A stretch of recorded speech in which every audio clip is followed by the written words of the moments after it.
கவிதையாக பொயட்டிக்காக எழுதணும் அப்படின்ற எண்ணமே எனக்கு சுத்தமாக வரலை. அதுக்கான முயற்சி நான் எடுக்கலை. ஏன்னா மனசுலேருந்து வர்றது தான் கவிதைங்கிறதுனால ஏற்கனவே அந்த மாதிரி ஒரு போஸ்ட் நான் போட்டிருந்தேன்.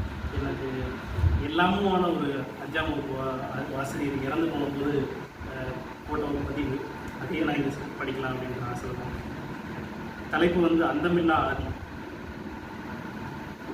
என் யானைக்கு கால் வளர்த்தாய், நான் தவறும்போது கைப்பிடித்தாய், பல கொம்புகளில் வாழ்ந்தாலும் குறிலாய் இழுத்தாய், எனது ஆங்கிலத்தின் அடித்தளம் தந்தாய், முதல் கையெழுத்தில் அழகாய் சிரித்தாய், என்னுடைய முதல் கையெழுத்தில் அழகாய் சிரித்தாய், எனது பட்டமளிப்பு வரை முழுதும் நீயே பிரதிபலித்தாய், ஊரெல்லாம் உன் இசை எனில் ஊரில் உள்ளோர் எல்லாரும் உன் வாரிசா, இனி யாரை அடையாளம் காட்டுவேன் என் பிள்ளைக்கு உயர்ந்த உள்ளம் என்று, எந்த நிஜத்தின் நிழல் நான் என்று, பௌர்ணமியில் காட்டவா இல்லை பாலின் நிறம் எனவா.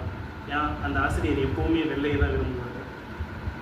இல்லை வார்த்தைகளை தொலைத்து நான் அடக்கி உன்வசம் விட்டுவிடவா அந்த பாடத்தையும். ஏ ஃபார் ஆப்பிள் என்றாய், சரி என்றேன். 5 என்றாய், தலையாட்டினேன். இனி நேற்று சொன்னாய், இனி நீ மட்டும் நான் இல்லை, நிழல் மட்டும்தான் நிஜம் இல்லை என்றாய். ஏற்றுக்கொள்ள நெஞ்சம் மறுக்கிறது, மன்னித்து விடு, முதல் முறை உன் வார்த்தைக்கு அடிபணியாமல் அப்படின்னு.